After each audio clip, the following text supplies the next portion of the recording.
Les droits humains sont très importants pour un monde juste et davantage dans un état de droit, voire un état démocratique, parce que ce sont ces droits humains qui régulent la vie en société.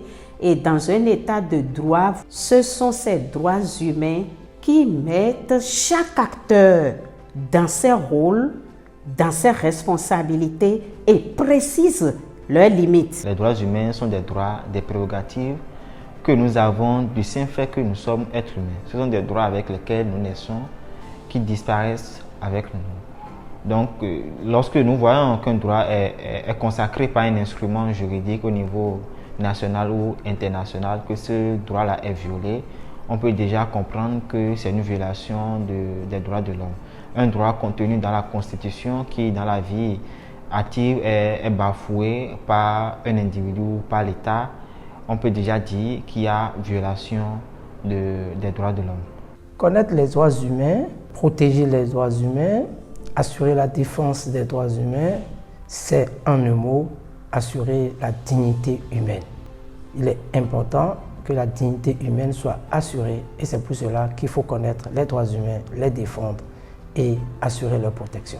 Nous devons connaître nos droits humains parce que sans les connaître, nous ne pouvons pas en jouir. Nous ne pouvons pas les réclamer en cas de non-jouissance de ces droits. Et en cas de violation de ces droits, si nous ne les connaissons pas, nous ne pouvons pas nous faire justice. Déjà, vous invoquez un monde juste, cela appelle la justice. Et vous invoquez un monde vivable, cela appelle l'harmonie.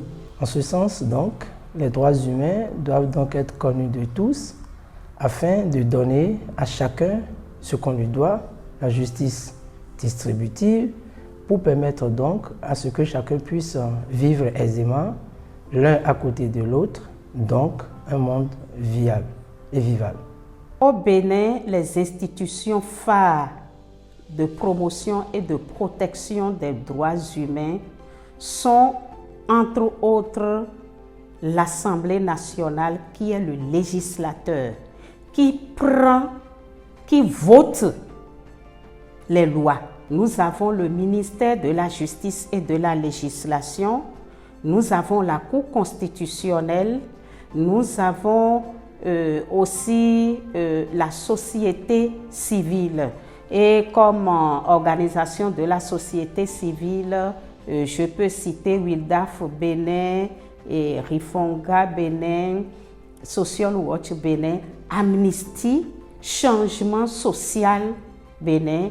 Nous avons notre commission mère, la Commission béninoise des droits de l'homme. Et le Bénin a fait une grande et belle prouesse dernièrement en